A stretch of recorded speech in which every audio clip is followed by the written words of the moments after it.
오늘 세 사람이다. 피곤. 그렇게 공부는 시작하는데 그래도 또 공부라는 게 좀 가지는 힘이 있어요. 피곤한 상태로 다들 시작을 해도 말은 잠들지 몰라요 라고 해도 공부가 가지는 힘이 있어서 또 눈이 철망 이게 맞나? 똘망 초롱초롱 그리해지는 거로. 자, 우리가 지금 죽으면 어떻게 될까? 부처님이 가르쳐준 윤회 이야기 공부하고 있습니다. 제3부에서 윤회에 대한 공부를 마무리했고요. 이제 얼마 전부터 우리가 제4부 윤회 대응, 우리가 이렇게 윤회하고 있다라는 데 대해서 부처님의 설명, 그래서 결론은 이제 명확해졌죠. 존재성으로의 무아, 현상으로의 윤회. 삼법인이 말하는 존재성으로의 무아, 연기가 말하는 현상으로의 윤회. 그래서 하나의 결론, 연기된 식의 윤회. 일단 요 결론은 무조건 외워야 한다. 우리가 그러고 보니까 지난 일요일날 초파일날 라타나 선언 가서 제가 뒤에 한 말씀 할 때 요 얘기했던 거죠. 자, 이 결론 한번 적어보죠.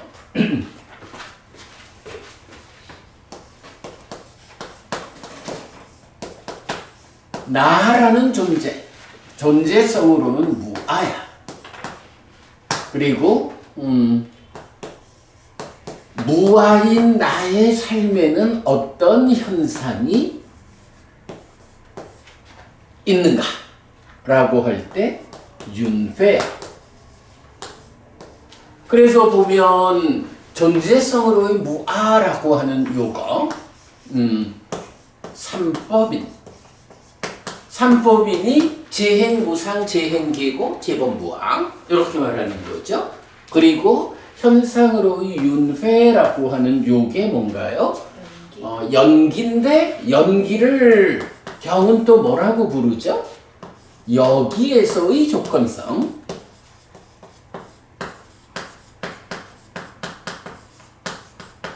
여기에서의 조건성인 연기라고 해서 이런 무아인 존재가 행이라고 해서 중생들의 영역과 행에서 벗어나 실현되는 열반이라는 두 가지가 있는데, 아직까지 벗어나 실현되는 열반을 실현하지 못한 여기 중생들의 삶의 영역에서 적용되는 조건성, 이래 되는 거죠. 그래서 이렇게 존재성으로의 무아, 현상으로의 윤회. 그래서 결론적인 한마디, 연기된 식의 윤회. 요게 윤회라고 하는 이 주제에 대해서는 요거면 결론이죠. 자, 이럴 때 또 말하자면 윤회한다라고 하니까 여기에서 뭐가 돼요? 단견, 단멸론. 죽음은 끝이다라고 하는 단이라고 하는 관점, 요게 극복되는 거죠. 그리고 윤회하기는 하는데 어떻게 윤회하느냐? 누가 윤회하느냐? 아트만이 윤회하는 게 아니고 연기된 식이 윤회한다 라는 여기에서 상견 또는 상주론이라고 말하는, 그래서 상이 극복된 거죠. 그래가지고 불교를 말할 때 뭐예요? 단도 상도 극복한 연기. 잔상을 극복한 연기라고 하는 이 말씀의 의미가 바로 이거지 뭐. 연기된 시계 윤회라고 하는 이 한마디. 그죠? 자, 그런가 하면 여기서 우리가 하나 더 볼 수 있는 건 뭐야?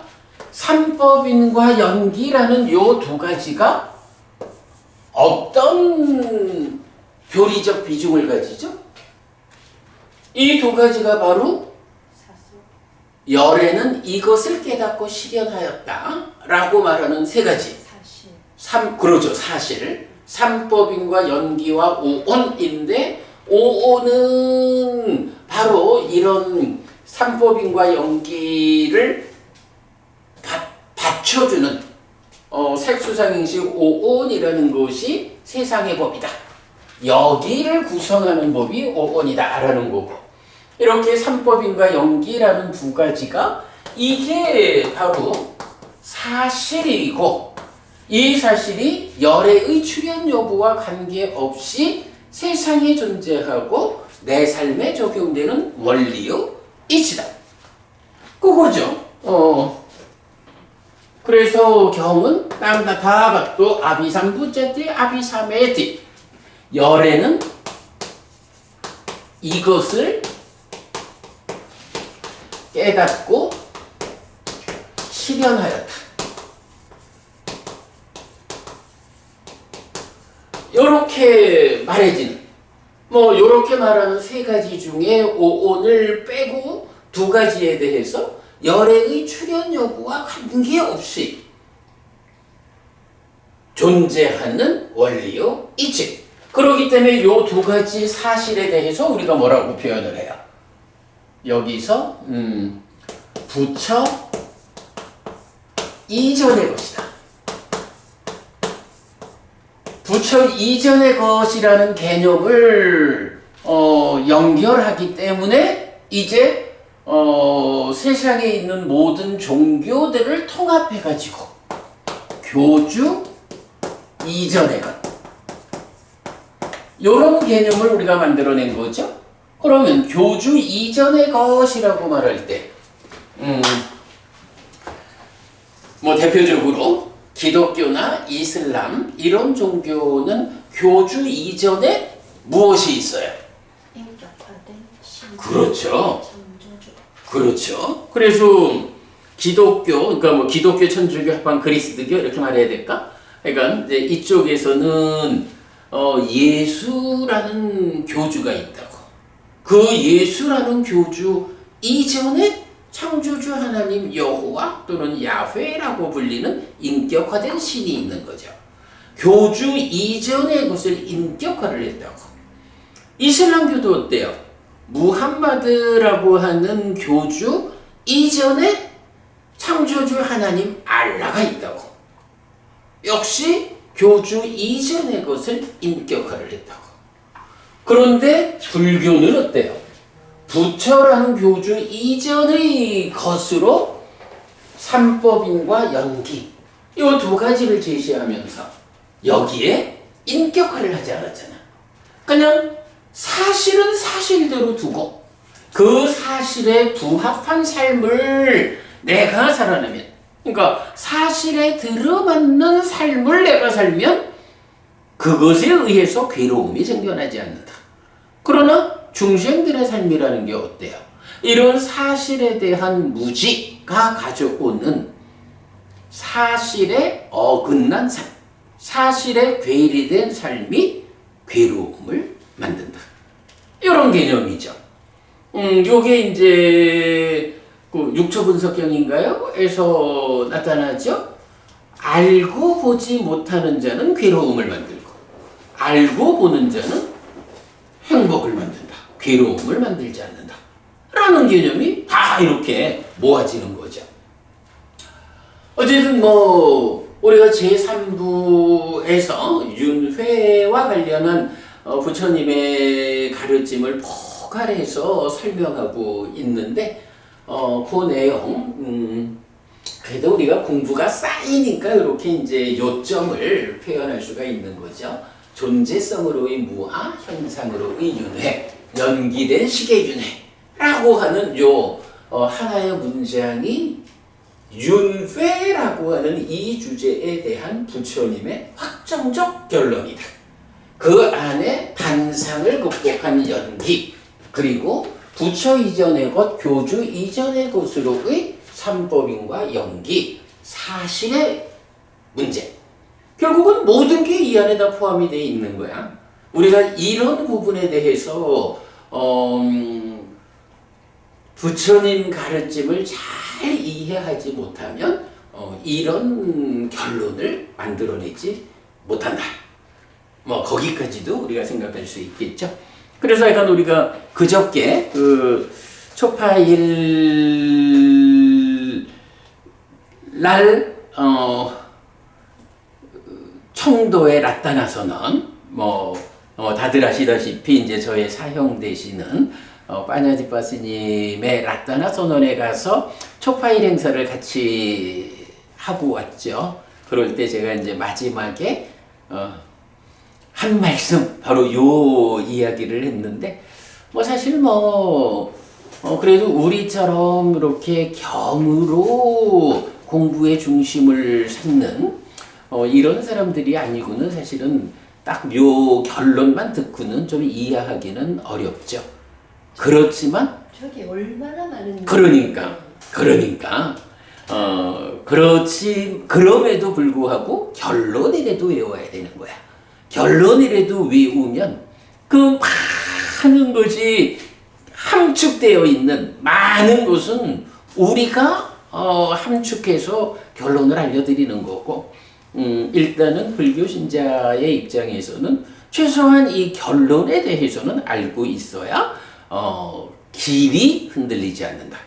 그리고 이 결론이 분명하게 알려질 때 이제 나머지는 공부를 해가면서 그 포괄된 함축된 의미들을 배워나가는 이렇게 이제 공부의 방향이 서야겠죠.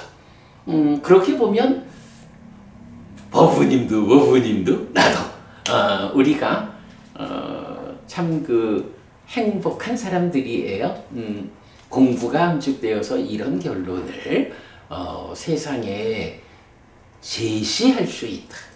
이것이 확정적인 부처님의 결론이다. 라고 우리가 말할 수 있다라는 게 얼마나 자랑스럽고 행복한 일인가. 예, 공부하는 사람들의 삶이죠. 자, 우리 여기까지 우리 지난 제3장 이야기 결론 삼아 보았고요. 자, 지난주 이야기를 잠시 좀 되짚어 보겠습니다.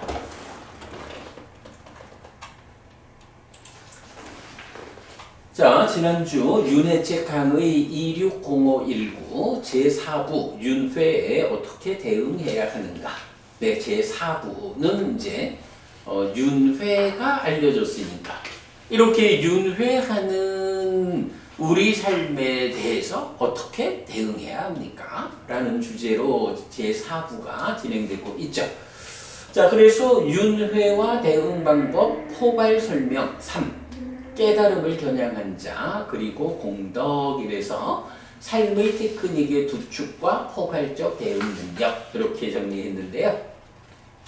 1. 존재성으로의 무아와 현상으로의 윤회, 연기된 식의 윤회. 자, 요 부분 발췌해서 별도 동영상 제작해서 올렸고요.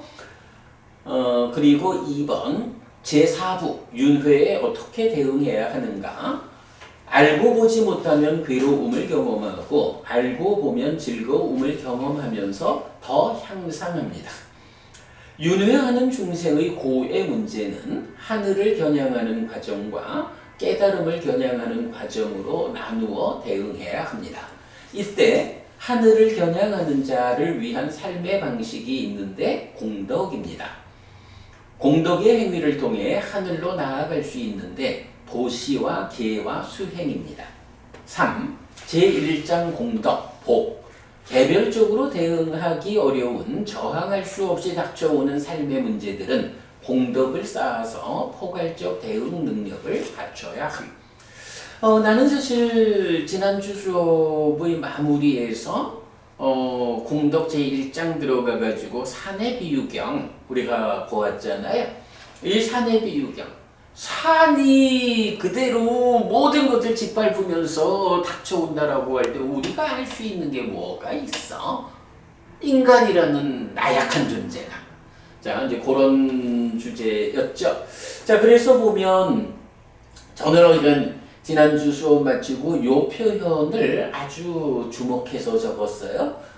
개별적으로 대응하기 어려운 저항할 수 없이 닥쳐오는 삶의 문제들은 공덕을 쌓아서 포괄적 대응 능력을 갖춰야 한다. 살다 보면 많은 일들이 개별적으로 닥쳐오죠. 그거보다 개별적으로 우리가 대응을 해야 하지만 정말로 이렇게 포괄적 문제 상황, 개별적으로 대응하기 어려운 그런 삶의 문제들이 닥쳐올 때 어떻게 우리가 대응해야 합니까? 이거는 다른 방법이 없다. 포괄적으로 내가 공덕을 쌓아가지고 공덕이 쌓였다라고 하는 이런 포괄적 대응 능력으로 상대할 수밖에 없다. 라는 요런 표현을 하면서 정말로 이게 우리가 공덕의 삶을 살아야 되는 이유다. 근데 여기서 병석부부님, 이렇게 우리가 개별적으로 대응할 수 없는 어떻게 저항할 수 없이 닥쳐오는 삶의 문제 중에 대표적인 게 어떤 게 있어요? 자연재해 같은 거. 자연재해, 그래. 그래서 뭐 지진이 나고 화산이 터지고 쓰나미가 닥쳐오고 이런 것들, 물론 또 이제 그게 무슨 재해라 그래? 그러니까 인적인 재해도 있지, 핵폭탄이 터질 수도 있고 전쟁이 나고. 근데 이제 그것보다도 사실은 더 바탕에 있는 게 뭐냐 하면 늙어야 하고 죽어야 한다는 이런 문제. 그죠? 늙음 죽음이란 이 문제는 예외가 없이 닥쳐오는 문제거든요. 이런 아무리 부자로 살고 아무리 좋은 삶을 살아낸다 해도 그 늙음 죽음에 대해서는 다른 대안이 없거든. 그럴 때 어떤 방법으로 이렇게 닥쳐오는 늙음 죽음이라는 이 포괄적 삶의 문제에 대응할 수 있습니까? 공덕을 지어서 공덕을 쌓음으로써 대응하는 것. 이것이 최선의 방법이다. 이제 그런 주제까지를 우리가 지난주 보았고요. 이 보면 참 우리가 지금 하는 공부가 참 진짜 중요한 공부예요. 중요하고 재밌고 그렇죠. 자, 오늘은 이제 그러니까 제1장 공덕에서 지난주 사내비유경 들어가는 글을 보았고, 이제 1번 공덕 뿐야 올라가는 삶 더 행복한 삶 이렇게 나오죠. 그래서 이제 286쪽이 되겠습니다.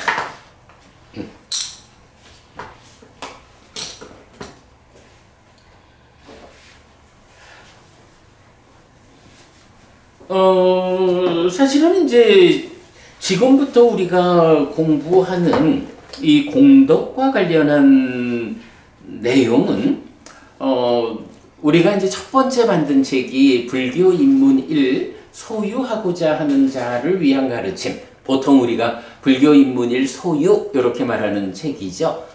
이 책이 2020년에 우리가 처음 출판한 책이거든요. 근데 이 책을 처음 만들 때는 그냥 만드느라고 했는데 시간이 지날수록 그야말로 불교 신자들을 위한 신행 교과서다. 그야말로 교과서다.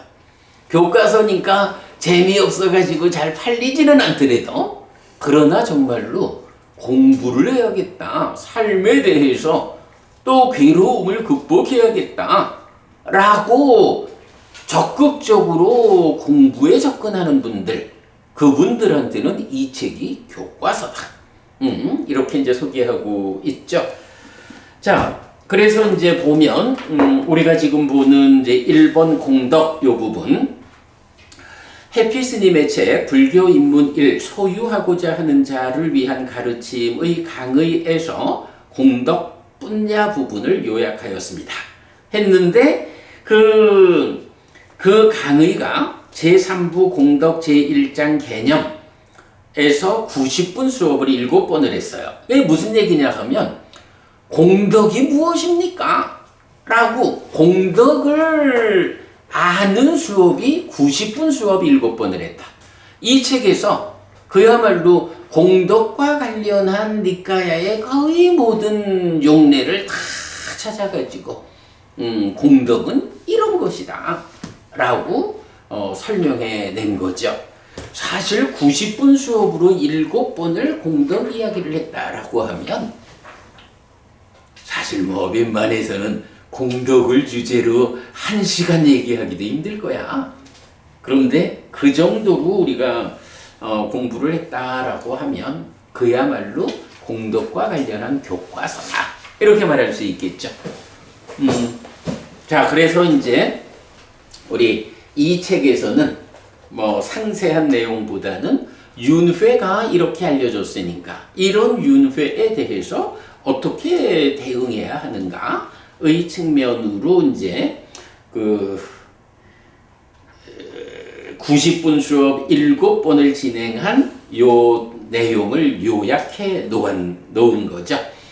그래서 뭐 이제 공덕에 대한 자세한 이야기가 필요한 분들은 우리 이제 다 그 수업 내용이 이제 우리 홈페이지에 올려져 있으니까 참고하는 거로 하고 여기서는 이제 빠르게 좀 읽어가면서 살펴보도록 하겠습니다. 자, 이제 287쪽 1. 공덕 뿐야의 개념 이랬어요. 1. 공덕 뿐야는 1. 행복을 가져오는 것이고 2. 죽을 때 가져가는 것이며 3. 저 세상에서의 버팀목이 되는 것입니다. 이렇게 말하고 있어요. 자, 그래서 이제 경들을 보면 뿐야니 까이라타 수카위하니 행복, 즐거움, 수카를 가져오는 것인 공덕, 복, 뿐야를 지어야 한다. 행복을 가져오는 것인 공덕을 지어야 한다. 그래서 안구따라 니까야 세세모음 52번, 두 바라문경 1번. 그 다음에 이제 같은 경에서 사는 동안 공덕을 지은 것이 죽은 자에게 행복이 된다. 아, 왜 공덕을 지어야 해요? 살아있는 동안 내가 공덕을 지으면 그게 죽은 다음에 나의 행복을 가져오는 거야. 요런 의미. 그 다음에 참 요런 내용도 우리가 주목해야 돼요. 인색한 자가 두려워하는 배고픔과 목마름. 요게 무슨 말이지? 경석부부님. 인색한 자가 두려워하는 배고픔과 목마름. 요 말의 의미가 뭐야? 자, 우리가 살아가면서 아주 인색한 사람들이 있거든. 저 사람은 왜 저렇게 인색할까? 라고 따져보면 그걸 뭐 여러 가지 현상을 말할 수가 있지만 결국 근본에 압축된 의미는 뭐냐 하면 내가 배고프고 목마를까봐 이 몸을 온전히 유지하기 힘들까봐 요런 두려움. 아니 내가 나한테 있는 것을 다 남주고 나면 내가 배고프고 목마른 이런 상황을 겪어야 되잖아. 일반적으로 그러지 않겠어? 뭐 물론 그게 이제 여러 가지 뭐 이렇게 확장된 의미를 말하겠지만 본질로 가면 결국은 내가 먹을 게 없고 그래서 내가 배고프고 목마른 이런 삶에 대한 두려움 때문에 베풀지 못하는 거야. 그걸 인색하다 이렇게 말하잖아. 그죠? 그래서 보면 인색한 자가 두려워하는 배고픔과 목마름은 이 세상과 저 세상에서 어리석은 그에게 닿습니다. 이 사람은 그 배고픔과 목마름이 두려워가지고 베풀지 못하고 인색하거든. 그런데 그 인색하다, 베풀지 않는 삶이라는 것이 가지는 성질이 있어가지고 오히려 그 두려워하는 배고픔과 목마름을 살아서도 배고프고 목마르게 하고 죽어서도 배고프고 목마르게 한다. 무엇이? 인색한 삶이. 이거를 뭐라 해요? 업에는 과화부가 따른다라는 거잖아요. 인색한 업은, 인색한 행위에는 이렇게 배고픔과 목마름이라고 하는 과화부가 따른다. 이런 부분을 설명하고 있어요. 그러면 실제로 우리 곁에서 보면 인색한 사람들이 베풀지 못하는 그런 측면하고 이제 인색하지 않은 사람들이 베푸는 이런 두 가지 구분을 해서 놓고 보면 어때요? 실제로 우리가 눈으로 확인할 수 있는 게 그거잖아. 잘 베풀고 어려운 사람을 도와주고 이런 사람이 배고픔과 목마름에 시달리지 않는다고. 그죠? 그런데 인색한 사람이 오히려 자기가 두려워하는 배고픔과 목마름 이걸 겪어야 한다고요. 그게 왜 그럴까라고 하면 중생들의 삶이라는 게 그런 거야. 경숙법부님, 어떤 사람이 더 좋겠어? 경숙법부님 곁에 참 베풀지도 모르는 인색한 사람이 있고 열심히 베푸는 그런 후덕한 사람이 있다. 법부님은 살다가 어떤 판단이 필요하다. 뭐 누구에게 무언가를 내가 주어야겠다. 아니면 누구를 응원해야겠다. 누구를 편들어야겠다. 이럴 때 인색한 사람 편을 들겠어요? 잘 베푸는 이런 사람 편을 들겠어요? 당연한 거야, 그지? 나는 배고픔과 목마름이 두려워가지고 베풀지 못하는데 사실은 그런 삶이 함께 살아가는 인간들의 삶이 가지는 그 조건성 때문에 역으로 배고픔과 목마름을 가져온다고. 살아서 그렇고 또 죽어서 공덕을 쌓지 못했으니까 죽은 다음에도 그런 거야. 요런 부분들 보면 진짜 부처님이 표현을 기가 막히게 하는 분이야. 물론 부처님이니까 당연하시겠지만. 그래서 요거 1번 상류다 32번 인색경. 인색한 자가 두려워하는 배고픔과 목마름은 이 세상과 저 세상에서 어리석은 그에게 닿습니다. 자, 그 다음에 죽을 때 가져가는 것이란 특성이 있죠. 요거는 3번 상류다 4번 사랑하는 자 경에서 보면 이 세상에서 인간은 공덕과 죄악의 두 가지를 행하니 참으로 그것이 그에게 자신의 것이고 그것을 가지고 간다. 마치 떠나지 않는 그림자처럼 그것이 따른다. 라고 해서 아수가 부부님, 내가 늘 그 얘기하는 거죠. 공수래 공수거라고 말을 하지만 이거 사람들이 삶에 대해서 보는 시각이 자꾸 좁은 거야. 나라는 존재가 물질만으로 구성되지 않는다고요. 기본적으로 나는 색수상행식 오온으로 구성되어 있고 그 오온이라는 나를 구성하는 요소에는 물질은 오히려 5 중에 1가지밖에 안 되는 거야. 그리고 물질 아닌 게 4가지나 있어. 그런 삶을 내가 사는 거고, 그런가 하면 몸이 무너져 죽은 뒤에는 어떻게 돼요? 물질 아닌 게 다 다음 생으로 넘어가는 건 아니죠. 물질과 더불어 물질에 묶여있는 수상행은 버려지지만 식이라고 하는 내 마음은 또 다음 생으로 넘어가잖아.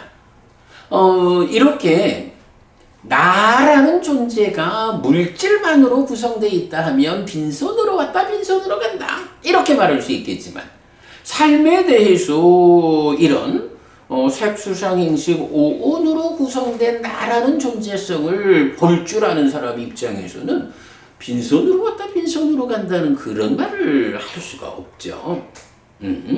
그럴 때에 이제 보면 죽을 때 가져가는 것이 있다 라고 부처님 말하는 거죠. 이 세상에서 인간은 공덕과 제약의 두 가지를 행하니 참으로 그것이 그에게 자신의 것이고 그것을 가지고 간다. 마치 떠나지 않는 그림자처럼 그것이 따른다. 비유도 멋있어. 그림자가 나를 떠나지 않듯이. 그러면 요런 부분을 하나의 표현으로 하면 뭐가 돼요? 그죠?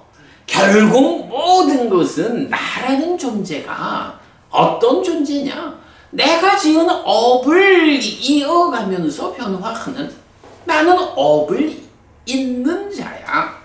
그래서 선업을 지으면 선업을 이어가지고 위로 올라가고 악업을 지으면 악업을 이어가지고 아래로 내려가는 뭐 이런 업을 잇는 자라는 관점에서 죽어도 빈손으로 가는 것이 아니라 그 업을 이어가지고 업에 따르는 화와 복 이런 업보를 가지고 가는 네, 이런 측면을 이제 말해주고 있죠. 자, 그런가 하면 요 뿐야 이가 됐네. 뿐야 니인데 그 뿐야 아이 사이에 n이 하나 더 있어요. 뿐야 니 빠라로 가스밍 빠띠타 혼띠 바낭. 그래서 공덕은 저 세상에서 존재들을 위한 버팀목이 된다. 네, 안구따라 니까야 다섯의 모음 36번 때에 맞는 보시경 등에서 이런 표현이 나오죠. 자, 이런 이제 몇 가지 경들을 우리가 인용해가지고 공덕이 무엇입니까? 라는 것을 정의해낸 거죠. 자, 그래서 공덕은 세 가지로 정의하면 충분하다. 그래서 첫째, 행복을 가져오는 것이다. 자, 우리가 어빈과보라고 해서 선업을 지으면 행복한 보가 따른다라고 할 때 이런 업이라는 것과 행복이라는 보가 직접 연결되는 게 아니라 그 중간에 업과 행복을 또는 악업을 지어서 생기는 업과 괴로움을 매개하는 중간의 것이 있다. 그게 무엇이냐? 공덕이다. 복이다. 이렇게 설명이 되는 거예요. 자, 그래서 공덕, 뿐야라는 것은 행복을 가져오는 것이고 그리고 두 번째 죽을 때 가져가는 거 앞에서 보았죠. 그리고 세 번째 저 세상에서의 버팀목이 되는 것이다. 요 세 가지로 정리하면 뭐 공덕에 대해서 잘 정의했다 할 건데 여기서 이제 그 세 번째 저 세상에 버팀목이 되는 거 요런 의미는 우리가 좀 어떤 의미인지 생각해보고 가야 하겠어요. 저 세상에 버팀목이라는 게 뭐야? 경숙법부님 요즘 우리가 많이 쓰는 말로 금수저 물고 태어나는 사람, 흙수저 물고 태어나는 사람 이런 표현을 쓰죠. 흙수저 물고 태어나는 사람하고 금수저 물고 태어나는 사람하고 누가 살기가 쉽겠어? 금수저를 살기 쉽겠죠. 그래, 금수저를 물고 태어나는 사람이 일단 살기가 쉬울 거야. 그런데 그렇다 그래가지고 흙수저를 물고 태어난 사람은 죽을 때까지 힘들고 금수저를 물고 태어난 사람은 죽을 때까지 편안하고 요렇지는 않죠. 충분히 사는 가운데에 역전될 수도 있고 삶은 달라지지만 일단은 어떤 수저를 가지고 태어나느냐에 따라서 출발은 다르다고. 그럴 때 뭐 요즘 사회가 조금 우리 사회가 어떤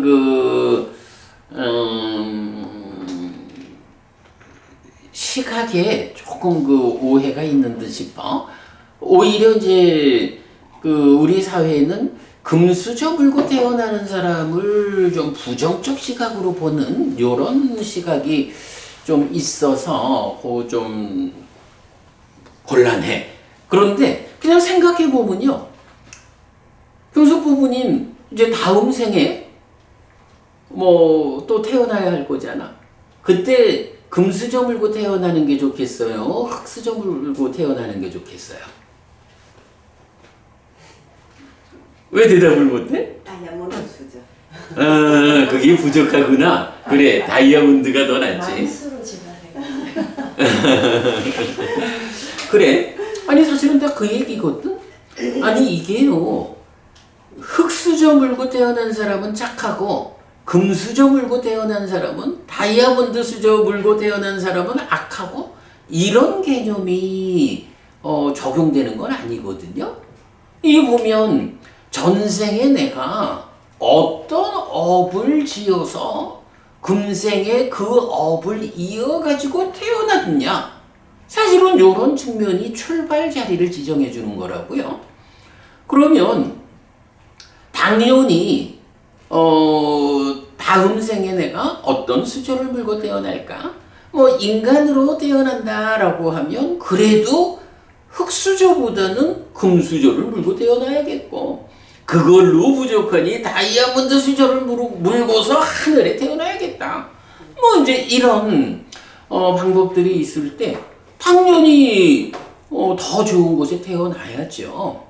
그런데 이제 그 더 좋은 곳에 태어난다라는 이거를 생각을 해보면 자, 흙수저를 물고 태어나는 사람이 사는 일이 아무래도 어렵고 시작이 출발점이 어렵고 금수저를 물고 태어나는 사람의 시작점이 쉽고 좋다고 이런 의미를 이제 어떻게 우리가 설명할 수 있느냐라고 하면 이제 죽어가지고 또 다음 생에 태어난다. 그러면 태어난다라는 것을 우리가 이제 보통 하는 표현으로 이런 중생들의 삶을 고해, 괴로움의 바다라고 표현하잖아요. 그러면 죽고 태어난다라고 하는 게 고해라는 괴로움의 바다에 떨어지는 거야. 그러겠죠? 괴로움의 바다인 고해에 떨어지는데 어떤 사람은 딱 떨어지고 보니까 그대로 바다에 풍덩하고 떨어졌어. 그러니까 바다에서 빠져 죽지 않으려고 허우적대야지 뭐. 그야말로 지푸라기라도 있으면 붙잡고 싶은 이런 마음으로 허우적대면서 출발이 그렇게 출발을 해야 하는 거야.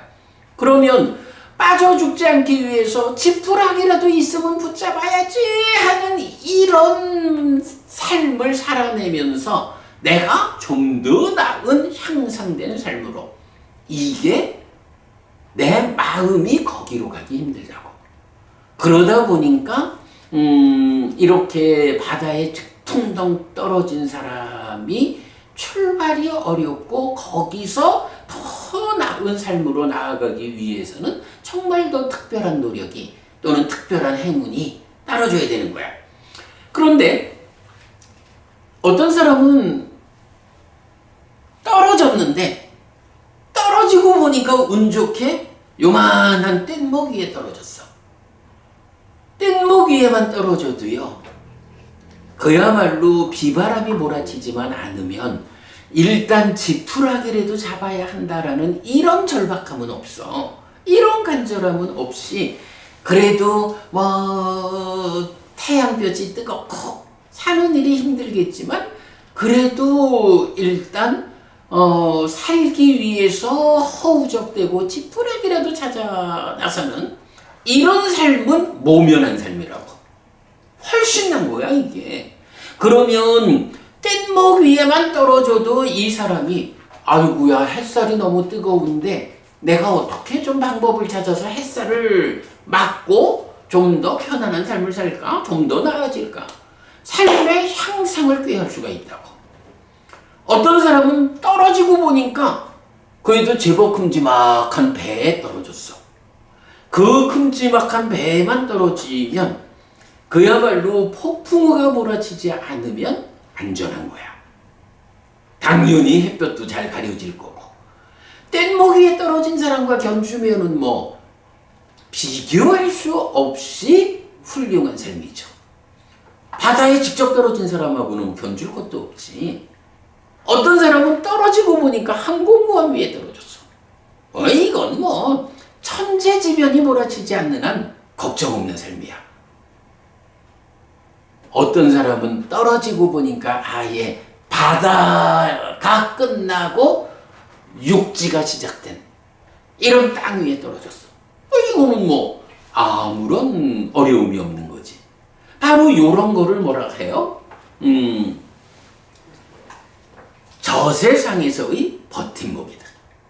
내가 살아서 아무런 공덕도 짓지 못하고 몸이 무너져 죽었다 라고 했을 때 그 떨어진 삶이 바다에 풍덩 직접 떨어져서 정말 안타까운 표현으로 지푸라기라도 붙잡고 싶은 요런 삶을 살아내는 사람이 될 거냐? 아무런 버팀목도 확보하지 못하고 다음 생을 시작해야 하느냐? 뗏목만한 버팀목이라도 가지고 출발하느냐? 이런 차이를 보여주잖아요. 그걸 누가 무엇이 결정하느냐? 바로 공덕이 그걸 결정하는 것이다. 그래서 공덕은 1번 행복을 가져오는 거, 2번 죽을 때 가져가는 거, 그리고 3번 저 세상에서의 버팀목이 되는 거. 요 세 번째 의미를 우리가 정말 주목해야 하는 거예요. 저 세상에서 어떤 수조를 물고 태어날까? 이거를 지금 내가 살아서 행하는 공덕의 크기가 결정한다. 네. 이렇게 이제 공덕에 대한 이야기, 공덕의 개념 보았고요. 자, 그러면서 이제 이 공덕이라는 게 그렇다고 해서 이제 방금 얘기했듯이 바다 밖에 있는 육지, 요런 부분하고는 좀 차이가 있다라는 것을 보아야 하는데, 그게 2번, 공덕은 재생의 기반이 되는 것이어서 윤회하는 중생의 영역에 속합니다.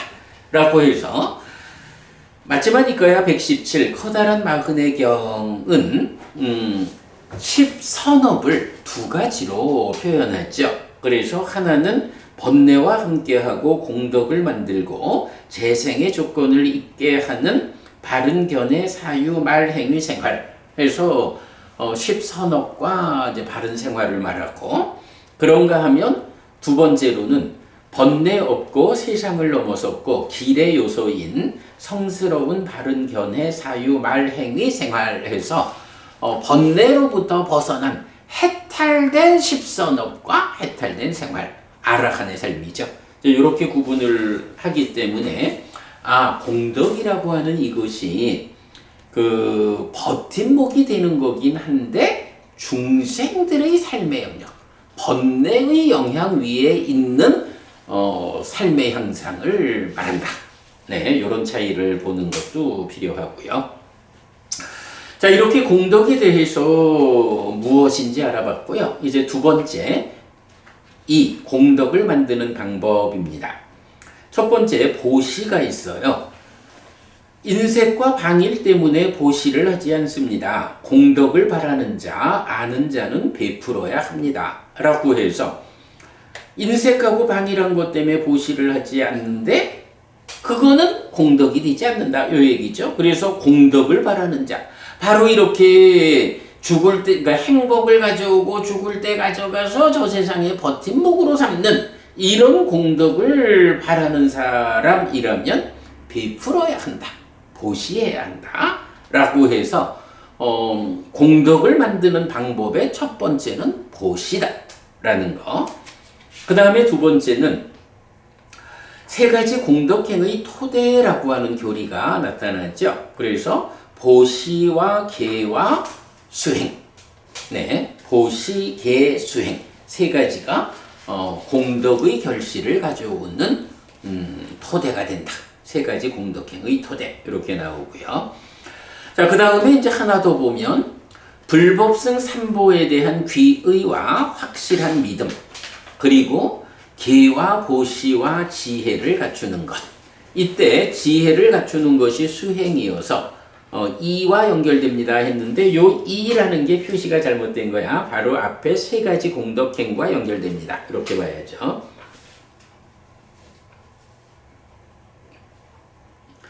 자, 그래서 보면 기본적으로 공덕을 어떻게 만들어야 합니까? 라고 하면 기본적으로는 스승이 필요한 거야. 아소가 부부님, 우리가 이제 늘 스승의 영역에 속하는 거 이런 표현을 하잖아요. 공덕이라는 개념. 공덕이 이렇게 행복을 가져온다, 죽을 때 가져가서 저 세상에 버팀목이 된다. 이런 부분들을 우리가 할 수 있는 일이 아니죠. 바로 이런 삶의 이정을 제시하는 것이 스승의 영역에 속한 내용이라고요. 그렇기 때문에 이런 공덕을 지어서 더 나은 삶으로 나아가자라고 하려면 첫째 필요한 거는 스승이라고요. 그래서 기본적으로 불법승 삼보에 대해서 귀의하는 거, 불교 신자가 되는 거, 부처님의 제자가 되는 거. 여기에서부터 공덕의 삶은 시작되는 것이다. 그리고 그렇게 귀의해서 불교 신자가 되면 이제 확실한 믿음을 갖는 거, 그리고 계와 보시와 지혜를 갖추는 거. 요거 뭔가요? 믿음, 계, 보시, 지혜라고 하는 네 가지 법이죠. 그런데 지혜라는 건 어때요? 이건 바로 수행을 통해 가지고 생겨나고 커지는 거죠. 그러니까 스승을 선택해서 믿음을 가지는 위에서 보시와 계와 수행이라고 하는 세 가지 공덕행하고 연결되는 개념이다. 이렇게 보면 되겠죠.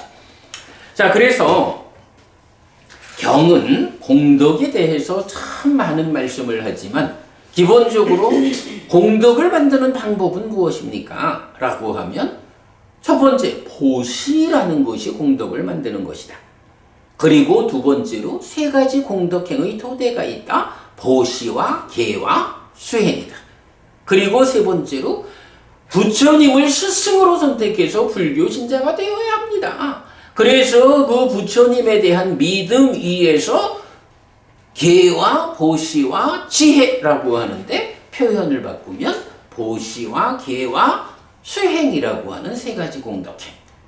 요렇게 바르게 믿음을 가지고서 믿음 위에서 보시하고 계를 지닌 삶, 그리고 수행하는 요런 것이 공덕을 만드는 방법이다. 네, 이렇게 공덕을 만드는 방법에 대해서 이제 명확하게 알려주고 있고요. 자, 이렇게 공덕이 무엇냐라는 개념과 공덕을 만드는 방법에 이어가지고 이제 공덕에 대한 세 번째로는 이제 그러면 이런 말을 해피 스님이 만들어서 쓰면 안 되잖아요. 그야말로 스승의 영역에 속한 거니까 스승에게서 확인을 해야 되죠. 자, 그래서 이제 공덕이라는 단어가 포함된 거의 대부분 경들을 모아가지고 우리가 이제 이런 결론을 만든 거죠. 3번 공덕의 주요 용례입니다. 자, 용례 1번 안구따라 니카야 일곱의 모음 62번 자해경 마비카웨 뿐야낭 바이타 수카스의 땅 비카웨 아디와짜낭 야디당 뿐야니 비구들이여 공덕을 두려워하지 말라. 비구들이여 공덕은 행복을 지칭하는 말이다. 공덕을 두려워하지 말라고 말하는데 공덕이 가져오는 유익한 보를 보아야 합니다. 부처님은 공덕과 보에 대한 당신의 경험을 소개하면서 공덕의 유익한 보 그리고 두려워하지 말 것을 설명하는데 7년 동안 자심을 닦은 뒤 자해의 마음을 닦은 뒤 엄청난 보를 경험한 이야기입니다. 네, 자해경의 주제고요. 자, 공덕을 두려워하지 말라라는 요 말은 우리 앞에서 어떤 내용하고 연결이 되겠어요? 인색경에서 인색한 자가 두려워하는 배고픔과 목마름. 이렇게 연결되는 거죠. 공덕을 두려워하지 말라. 아유, 공덕을 짓자라면 무엇보다도 보시로부터 출발하는데 보시하면 남 주고 나면 나는 이 배고픔과 목마름을 어찌하라고? 요런 두려움. 그러나 실제로는 그런 두려움 때문에 인색하면 어떻게 된다고요? 인간들의 삶, 중생들의 삶이라는 것이 그래가지고 결국은 그게 두려워가지고 베풀지 않는 인색한 자가 살아서도 죽어서도 그런 배고픔과 목마름에 시달리게 되는 이게 중생들의 삶의 현상인 거예요. 그죠? 이제 그래서 이제 이렇게 공덕을 두려워하지 말라. 베푸는 일을, 질서로운 삶을, 수행을 두려워하지 말라. 이렇게 말하는 공덕의 주요 용례의 첫 번째로 보았고요. 자, 그 다음에 용례 2번입니다. 아까따 깔리아나, 아까따 구살라, 아까따 비루따나 해서 유익을 만들지 못했고 선을 만들지 못했고 두려움으로부터의 피난처를 만들지 못했습니다. 의 용례. 요게 이제 보면 아이고 120년을 살았는데도요. 제가 살아오는 가운데에 유익을 선을 두려움으로부터의 피난처를 만들지 못했습니다. 120살이나 살았으니 조만간 죽어야 할 텐데 죽은 다음에 대해서 내가 어떤 대비를 하지 못했습니다. 이제 이렇게 하소연하는 주로 120살이나 된 바라문들한테 부처님이 대답하는 이제 그런 경들이 이제 있는데요. 자, 우선 용례의 첫 번째는 마지막 니카야 129 우현경. 우현, 요거는 어리석은 자, 현명한 자, 요 얘기죠. 어리석은 자에게 있는 어리석음의 특징, 어리석음의 징조, 어리석은 삶의 흔적 해서 지금 여기에서 삼중으로 경험되는 고통과 고뇌. 1. 오계를 지키지 않는 자의 고통과 고뇌. 2. 범죄를 저지른 도둑의 고통과 고뇌. 3. 유익을 만들지 못했고 선을 만들지 못했고 두려움으로부터의 피난처를 만들지 못한 자의 고통과 고뇌 해서 이런 사람들이 이제 지옥을 가는 거야. 그런데 이 지옥이라는 것은 전적으로 동의할 수 없고 전적으로 싫고 전적으로 마음에 들지 않는 거야. 경숙법은이 그러겠죠? 지옥이 좋을 리가 없겠죠? 좋은 것 같으면 지옥이란 말을 안 쓰겠죠? 지옥의 괴로움은 비유하기도 쉽지 않다.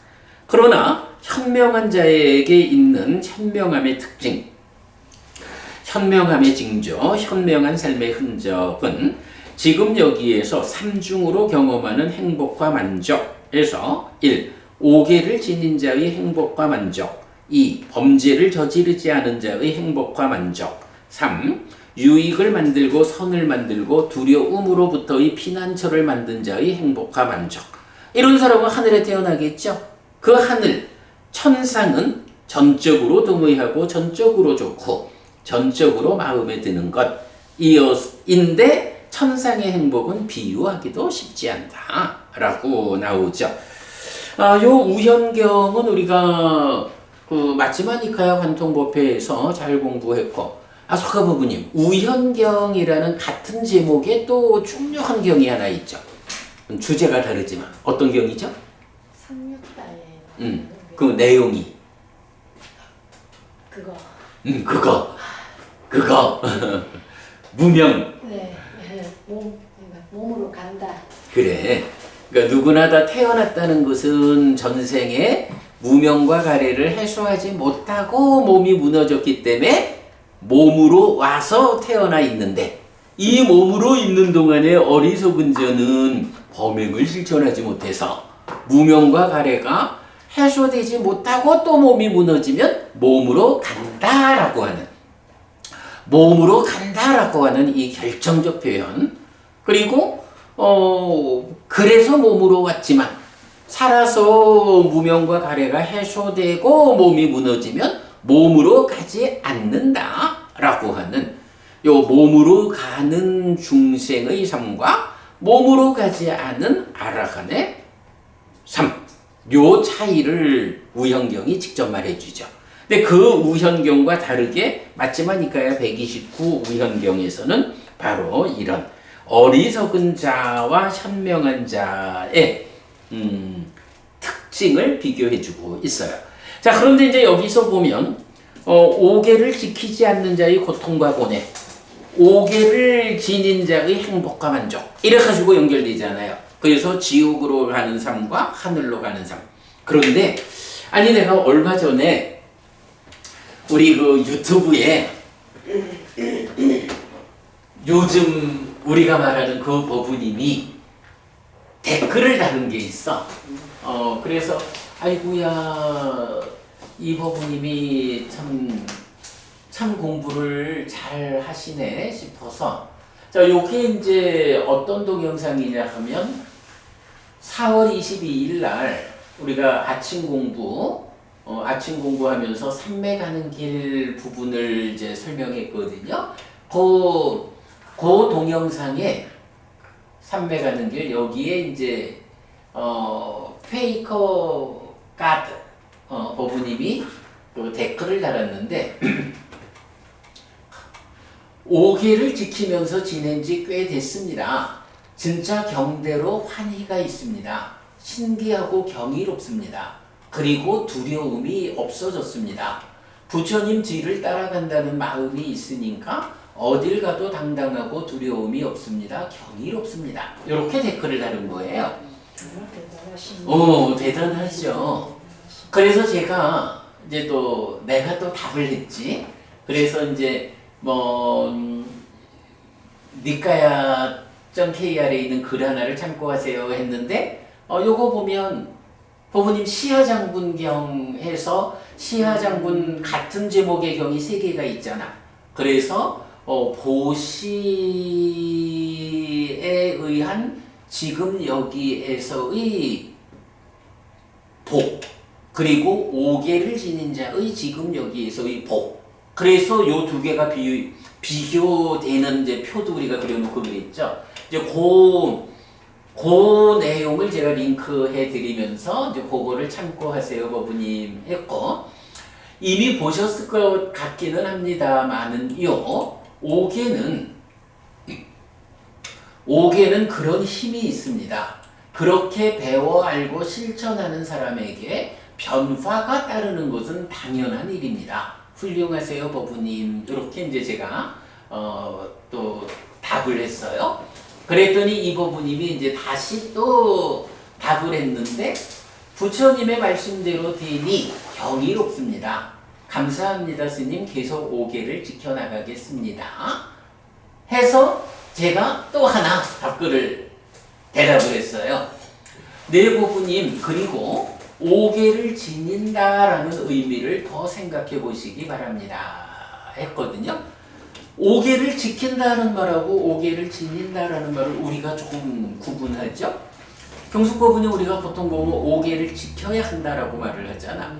그런데 이제 그러면서 우리 법부님들 뭐 나도 출가 전에 참 그런 경우가 많았지만 아니 5계를 지키려니 사회생활을 좀 해보라지. 그 술 한잔 안 하면서 사회생활 못해? 뭐 이러기도 하고 뭐 아니 파리 한 마리 모기 한 마리 죽이지 않고 어떻게 살아가라고 5계를 지키라고 하느냐 이런 이야기를 하잖아. 5계를 지킨다라는 것을 지켜야 한다라고 말 그대로 그걸 받아들이면 이제 정말로 제가자의 삶이 감당하기가 어려운 거예요. 어떻게 100% 5계를 지키면서 사냐고. 경숙법부님도 경숙법부님이 훌륭한 불교 신자로서 가르침에 따른 삶을 잘 실천하고 계시다라고 알고 있지만 그래도 5계를 100% 못 지키는 거야. 그죠? 왠지 지킬 것 같은데요.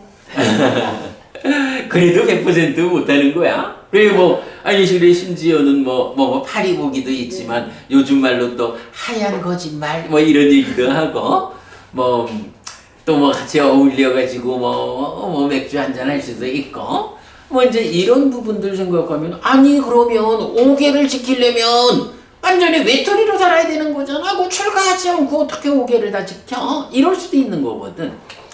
그래서 이제 우리가 그 경을 해석하면서 빠나띠 빠따 베라마니 시카빠당 사마디야미 요래 될 때 요 사마디야미라는 단어가 지킨다라는 의미보다는 수용하다 요런 의미가 된다고. 그래서 요거를 지킨다라고 우리가 번역을 안 하는 거야. 지니고 산다. 받아들이는 거, 수용하는 거니까 사마디야미. 그러면 이 의미는 지닌다라는 거는 내 삶의 중심을, 기준을 나는 생명을 해치지 않는 사람이야. 생명을 해치지 않는다는 것이 내 삶의 기준이야. 그런데 살다 보면 인간이 몸뚱아리로 살아가다 보니까 몸뚱아리로의 삶을 유지하려다 보니까 때로 몸과 몸의 관계에서 내 몸을 유지하기 위해서 다른 몸을 해치는 경우들이 생긴다고. 그래서 이제 대표적으로 예를 드는 게 그거 아닙니까? 아기를 낳는데, 모기가 아기를 물으려고 할 때, 풀사씨! 이래가지고 물게 둬야 되는 거야? 이런 문제들. 오기를 어떻게 지키냐고? 이런 문제가 제기가 될 수 있잖아. 현실적인 문제거든. 이제 그런 다양한 경우에서 보면 나는 생명을 해치지 않는 사람입니다. 라고 내 삶의 기준을 분명히 하는 거야. 그런데 살다 보면 몸뚱아리로 살아가는 중생 인간이라는 한계 때문에 어쩔 수 없이 또는 나도 모르게 오계를 범하는, 계를 지키지 못하는 경우가 생긴다고. 어떻게 해요? 오계를 지키지 못했습니다 라고 한탄하고 있을 수는 없잖아. 내가 이렇게 해서 계를 어겼구나. 이렇게 계를 어긴 삶을 되돌리지 않고 방치하면 계속해서 생명을 해치는 일이 습관화되어 가지고 당연히 죽이고 당연히 해치는 이런 사람이 될 거예요. 여기서 되돌려야 한다. 사띠 해가지고 내가 오계를 어겼구나 라고 눈떠 발견하고는 안 돼, 돌아가자 라고 해서 생명을 해치지 않는 그 기준점으로 나를 되돌려오는 거야. 그러면 이게 반복되는 그 경향성 때문에 당연하게 생명을 해치는 이런 사람으로 가지 않는다고. 제어가 된다고. 요런 의미를 우리가 계를 지니고 산다. 이렇게 이제 번역을 하고 있는 거거든요. 마찬가지야. 이제 제가자들의 입장에서 또 많은 관계들을 맺다 보면 때로 어울려서 과하지 않게 맥주 한잔 할 수 있고 이러저러하게 조금은 계에 어긋나지만 제가자로의 삶에서의 그 필요 때문에 좀 그럴 수 있지 그런 경우가 생겨나지. 그거 일체를 하면 안 된다 라고 하면 불교 신자들이 다 외톨이가 돼야 되나? 이제 이런 건 아니잖아. 이제 그럴 때에 그래서 되도록 어긋남이 없어야 되지만 불가피하게 몸으로 살아가는 중생 제가자의 삶에서 불가피하게 어긋남이 생겨야 한다면 그때에 그걸 방치해서 경향이 되게 하지 않고 빠르게 기준으로 되돌리는. 그래서 늘 나는 오계를 내 삶의 기준으로 삼고 있는 사람이요. 정말로 나는 이 계에 어긋나는 삶을 살지 않을 거요. 라고 늘 방어하는 가운데 그럼에도 불구하고 어쩔 수 없이 그런 일이 생겼다 라고 하면 빠르게 삭제해가지고 되돌리는 요런 것이 이제 계를 지니는 삶이다. 이제 우리가 그렇게 이제 경을 해석하고 있잖아요. 그래서 이제 이건 저 법부님이 공부를 하면서 오계를 지니는 삶. 그래서 오계를 이렇게 계를 지켜보니까 정말 좋군요. 이게 헬필스님 경을 통해서 알려주신, 경을 통해서 내가 배운 이게 그냥 말만 그런 게 아니라 그렇게 실천을 해보니까 진짜 좋군요. 요렇게 이제 법부님 말씀을 하셨잖아요. 그래서 내가 거기에 이제 한마디 더 한 게 지킨다라는 말하고 지니고 산다라는 요 부분을 한 번 더 생각해 보시라. 그래서 5개의 정신은 사마디야미 지킨다라고 직접 말하는 것보다는 그런 계를 수용하는 받아들여서 내 삶의 기준으로 삶은 이제 이런 측면으로 보시는 게 필요하겠다라고 한 번 더 제가 조언을 해드렸죠. 네, 대단해요, 그죠? 그래도 뭐 지킨다고 자신 있게 말씀하시는 거 보니 굳이 안 지니고 그냥 지키면 그래 뭐 가능하면 지키고 사는 것이 옳고, 그러니까 기준에서 벗어나지 않는 게 지키고 사는 거야, 그죠? 지니고 사는 삶에서 불가피하게 벗어나는 일이 생겨나지 않는 거, 이게 지키는 거니까 뭐 그대로 지키고 살 수 있으면 최선이다. 당연한 말씀. 정말 부럽습니다. 그 말을 하지만 아소카 부부님도 상당히 그 지니고 삶에서 어긋남이 잘 보이지 않는 사람이다라는 거는 노력은 하고 있습니다. 그래. 그래서 맨날 그 얘기 하잖아. 집에서 파리 모기 채로 싹 잡아가지고 집 밖에 내주고 욕 들어 먹고 그랬어요. 그분한테는 욕을 먹을지 몰라도 그래. 이제 잠자리 그건 이제 우리 수행처에도 가면 잠자리채를 늘고 옆에 놓고 있어요. 그래서 이제 수행할 때 웽웽거리고 그러면 쉬는 시간에 그 잠자리채로 잡아가지고 센터 밖으로 풀어주고 이제 이렇게 하는 거죠. 그 정도로 내가 지니고 산다라는 데에서 나는 99% 지니고 살겠어 라는 것이 70%를 지니고 사는 사람보다 훨씬 훌륭한 거고, 그게 그렇게 높은 퍼센테이지로 지니고 사는 것이 그만큼 5개를 지키는 사람이 되는 거고, 다만 이제 우리가 이 부분을 지니고 산다라는 이 개념을 설명해야 되는 이유가 100% 지키지 않으면 불교 신자가 아닌가? 난 이거 지킬 수 없어가지고 불교 신자일 수 없어? 라고 포기하는 사람이 생기지 않아야 한다 라는 것 때문에 이제 그 의미를 우리가 더 말하고 있죠. 자, 여기까지 하고 넘어가겠습니다. 자, 그 다음에 이제 2번 안구따라 니까야 세세모음 52 두 바라문경 1번 몸으로 제어하고 말로 제어하고 의로 제어하는 것은 죽은 자에게 피난처가 된다 라고 해서 죽음에 대한 이런 두려움을 보는 자는 행복을 가져오는 것인 공덕을 지어야 한다 라고 해서 죽음에 대해서 두려움을 본다면 당연히 공덕을 지어야 하죠. 공덕을 짓는다는 게 무엇입니까? 몸과 말과 마음으로 행위를 제어하는 것.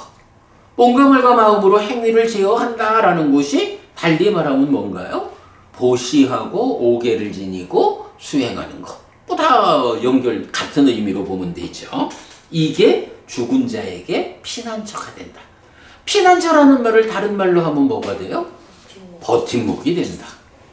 그렇게 연결이 다 되는 거죠. 그 다음에 3번 이어지는 53번경 두 바라문경 2위 몸으로 제어하고 말로 제어하고 의로 제어하는 것은 죽은 자에게 피난처가 됨. 이렇게 세상은 늙음과 죽음으로 불타고 있다. 보시에 의해서 꺼내야 하고 보시한 것은 잘 꺼낸 것이다. 요거 우리 보시 이야기의 아주 핵심으로 보죠. 이게 그래서 이제 인색한 자는 배고픔과 목마름이 두려워가지고 베풀지를 못하는 거야. 그런데 부처님 말씀은 뭐냐면 이렇게 베푼다, 보시한다라는 이것이 그게 버리는 게 아니요. 집이 불타고 있을 때 두 가지 일을 해야 된다고. 하나는 불을 끄는 일도 해야 되지만 하나는 아직까지 불이 붙지 않은 집기류를 꺼내놔야 불이 꺼진 이후에도 먹고 살지. 뭐 이런. 그래서 불타지 않은 집기류를 꺼내는 일하고 불 끄는 일을 동시에 해야 되는데 보시라는 게 무엇이냐? 바로 불타지 않은 집기류를 꺼내놓은 것. 이것이 이 몸이라는 집이 불타서 새로운 집으로 이사했을 때, 새로운 몸으로 옮겨갔을 때 보시라고 하는 이 꺼내놓은 집기류가 나의 삶을 버팀목이 되어준다. 이런 이야기죠. 그래서 요거 여러분에게는 요거는 꼭 기억해 두시면 좋겠어요. 이렇게 세상은 늙음과 죽음으로 불타고 있다. 보시에 의해서 꺼내야 하고 보시한 것은 잘 꺼낸 것이다. 요 개념. 그 다음에 4번 안구따라 니까야 넷의 모음 184 두려움 없음경. 여기도 또 참 중요한 주제죠. 죽어야 하는 존재의 두 부류 해서 1. 죽음을 두려워하고 죽음에 대해 전율하는 죽어야 하는 존재. 2. 죽음을 두려워하지 않고 죽음에 대해 전율하지 않는 죽어야 하는 존재. 그래서 죽음을 두려워하고 죽음에 대해 전율하는 죽어야 하는 존재는 1. 소유한 것에 대한 탐에서 벗어나지 못함. 2. 몸에 대한 탐에서 벗어나지 못함. 3. 유익을 만들지 못했고 선을 만들지 못했고 두려움으로부터의 피난처를 만들지 못함. 4. 정법에 대한 결론을 얻지 못함. 죽음을 두려워하지 않고 죽음에 대해 전율하지 않는 죽어야 하는 존재. 1. 소유한 것에 대한 탐에서 벗어남. 2. 몸에 대한 탐에서 벗어남. 3. 유익을 만들고 선을 만들고 두려움으로부터의 피난처를 만듦. 4. 정법에 대한 결론을 얻음. 이렇게 두 가지로 이제 말을 하고 있어요. 누구나 다 죽어야 한다고요. 엊그저께 누가 그 얘기를 했단 말이에요.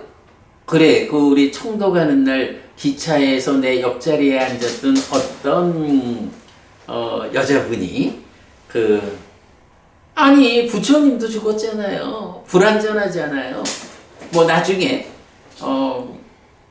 미륵의 시대가 오면 이 몸으로 죽지 않고 부처가 되는 뭐 이런 말씀을 하셔서 그 참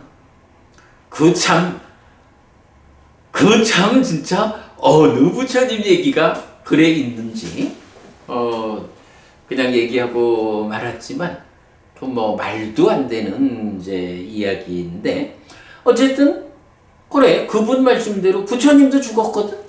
왜 죽었나요? 아까 우리가 우영경 얘기를 했잖아. 전생의 무명과 가래를 완전히 해소하지 못했기 때문에 이 몸으로 온 거야.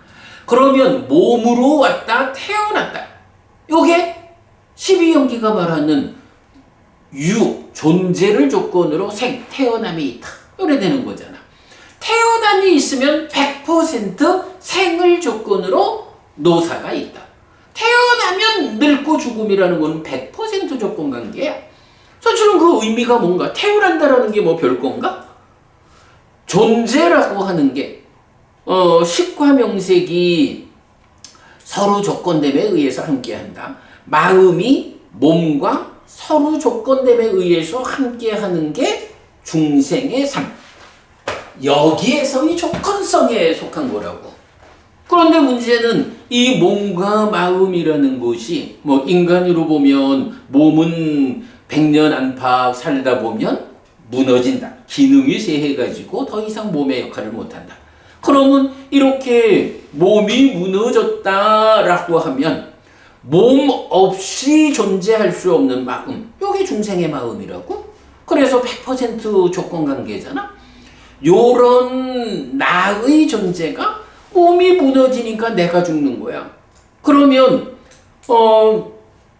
내가 죽는다 해도 몸만 무너졌지 마음 자체는 없어지는 게 아니잖아. 연기된 시계윤회 해가지고 그 변화의 누적 가운데에 삶을 이어가는데 몸 없이 있을 수 없으니까 어떻게? 그대로 몸으로 간다라는 요런 설명대로 새로운 몸으로 옮겨가서 새로운 나를 구성하는 게 태어남이잖아요.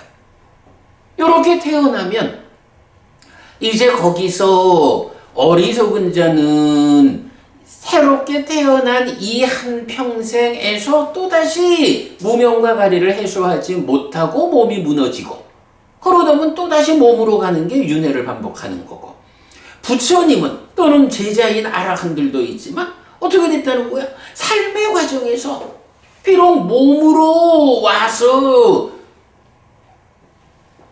몸에 조건된 삶, 몸에 구속된 삶으로 시작은 했지만 이 삶의 과정에서 무명과 가래가 완전히 해소되었기 때문에 몸이 무너진 다음에 이 마음이 몸에 대한 그 100% 조건성에서 벗어난 거라고. 중생이라는 삶의 영역에서 벗어난 거라고. 그러기 때문에 아라한은 부처님은 몸으로 가지 않게 됐다고. 몸으로 가지 않으니까 태어나지 않는다고. 태어나지 않으면 어떻게 돼요? 태어남에 의한 100% 조건 관계에 있는 노사가 없잖아. 자, 그래가지고 불사가 실현됐다. 생사 문제를 해결했다. 죽지 않게 되었다라는 이거는 그야말로 참 어리석은 공부하지 못한 사람들이 그렇게 말하는 거야. 죽지 않게 되는 거, 불사라고 하는 데서 부처님도 죽었으니까 불완전하다? 이런, 그 얘기는 한마디로 말하면 나는 연기를, 12연기를 모릅니다. 나는 부처님이 알려주는 12연기에 대해서 공부하지 않았습니다. 요런 고백과 같은 거예요. 불사, 죽지 않는다는, 죽지 않음이 실현된다라는 것은 그 100% 조건인 태어남이 없어질 때, 태어남이 부서질 때 죽지 않게 되는 거라고. 그래서 불생, 태어나지 않음, 태어남의 소멸로부터 늙음, 죽음의 소멸이 있다. 이렇게 되는 거란 말이야. 이렇게 죽음이라는 거에 대해서 우리가 명확하게 이해를 하고 나면 죽어야 한다라는 요 상황에 대해서 시각을 달리할 수가 있는 거야. 물론 이제 그래서 완전하게 태어나지 않게 되었다. 요런 완성점이 아라한 있지만 또 이제 우리가 당장 거기까지는 못 가더라도 그 중간의 과정이 있죠. 오늘 밤에 내가 잠을 잤는데 내일 아침에 눈을 떠보니까 완전히 아주 좋은 집으로 내가 깨어나서 보니까 집이 달라졌어. 굉장히 좋아졌어. 이런다면 잠드는 일을 두려워할 이유가 없죠? 그러하듯이 아직까지 불사가 실현되지는 않았다 해도 인간 몸으로 살아가는 것보다 훨씬 더 행복한 삶이 죽음 뒤에 이어진다라고 하면 그것도 죽음에 대해서 크게 심각할 이유가 없어. 지금보다 훨씬 좋아지니까. 이제 요렇게 삶에 대한 윤회에 대한 이해가 명확해지면 이제 여기 두려움 없은 경에서 말하는 죽어야 하는 존재의 두 부류, 요 부분을 우리가 볼 수가 있는 거예요. 자, 한 부류는 이런 사람이지 태어나지 않는다라는 거는 꿈도 꿀 수 없고, 이게 내가 죽으면 업을 이어서 또 태어날 텐데 지은 바 업이 공덕의 업을 짓지 못해가지고 내가 죽으면 태어나는 곳이 그야말로 흙수저물고 인간으로만 태어나도 고맙고 아예 인간보다 더 낮은 사막초로 떨어지게 될지도 몰라. 뭐 요렇게 아무런 버팀목도 확보하지 못한 사람들 입장은 죽어야 한다라고 하면 얼마나 그게 두렵겠어. 그 이야기죠. 죽음을 두려워하고 죽음에 대해 전율해야 하는, 그러니까 전율하는 죽어야 하는 존재가 있다. 죽지 않을 수는 없으니까. 그런데 그 죽음에 대해서 내가 준비해 놓은 게 없으니까 두렵고 전율하는 거야.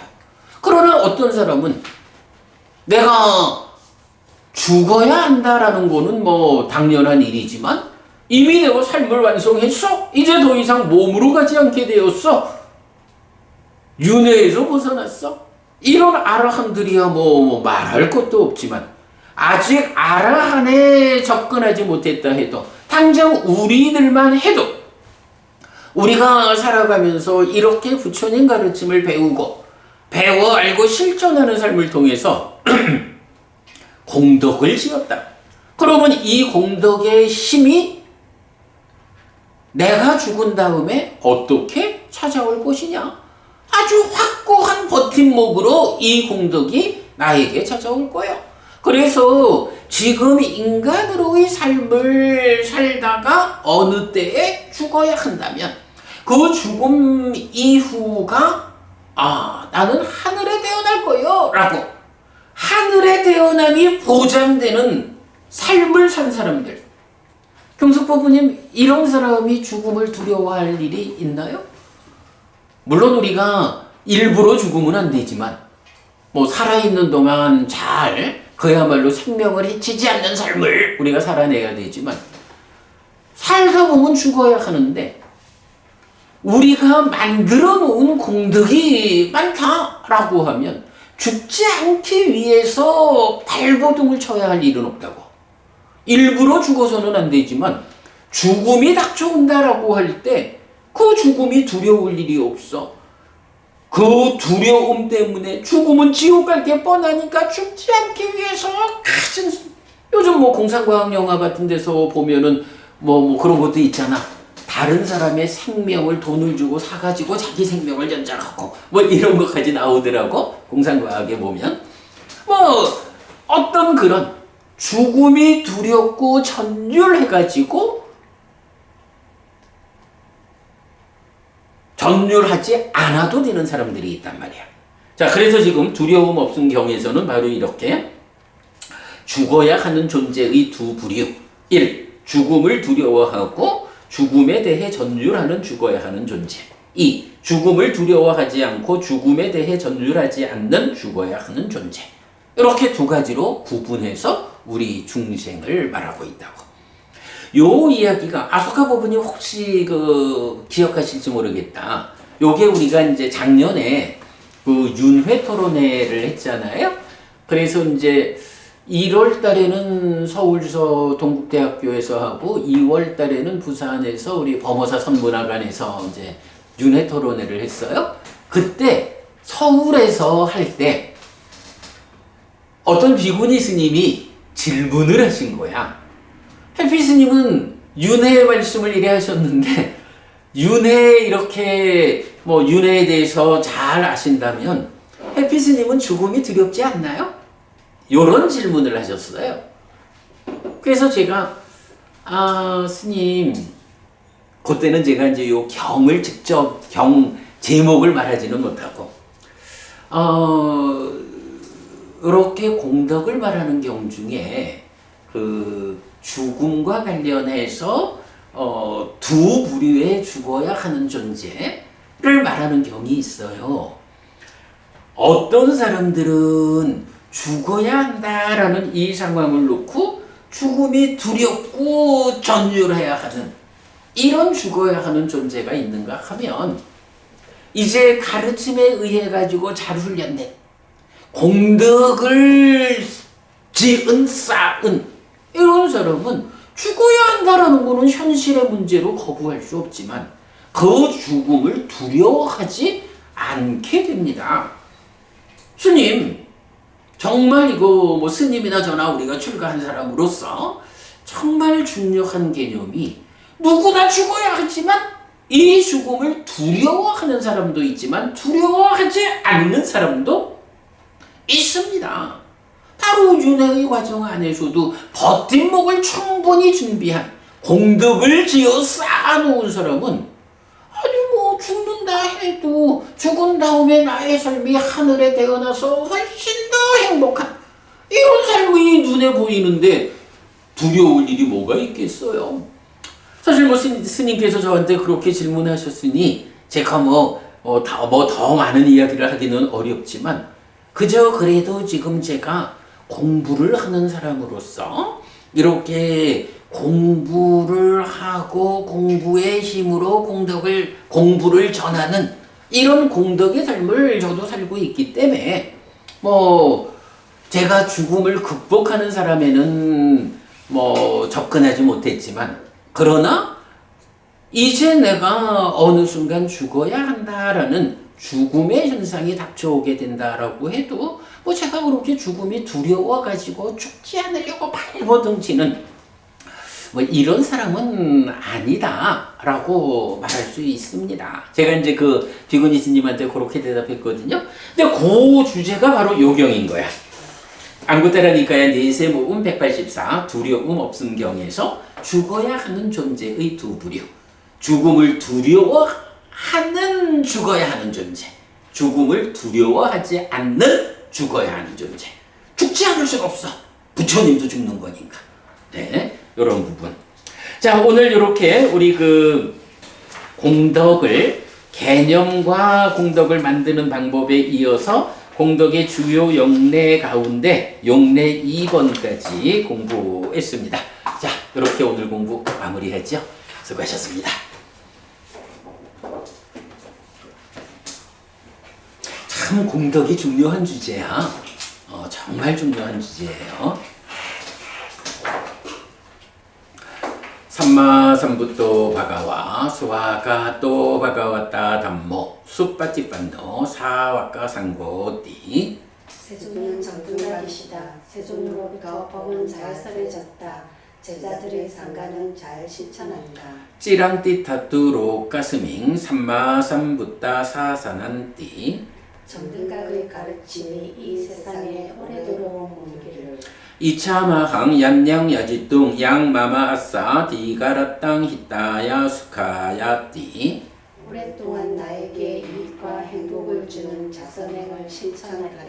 이당다낭 쇠따낭 냐띠 살로 히따낭 우빠까빠뚜 이당다낭 쇠따 냐띠 살로 히따 빠리분잔뚜띠 이 무시가 돌아가신 신지와 혈육들에게 도달하기를 이 무시를 돌아가신 신지와 혈육들이 사용하기를 오늘도 우리가 훌륭한 법의 등을 함께 달았습니다. 이 법의 등의 공덕이 오랫동안 여러분들에게 이익과 행복으로 함께하기를 바랍니다. 또한 오늘의 이 법보시의 공덕이 여러분 생각하시는 그분들에게 도달하고 사용되기를 바랍니다. 수고하셨습니다. 수고하셨습니다. 우리 시작하면서 했던 요 칠판에 있는 주제는 정말 중요하죠. 저거는 진짜 결론을 읽고 있어야 돼.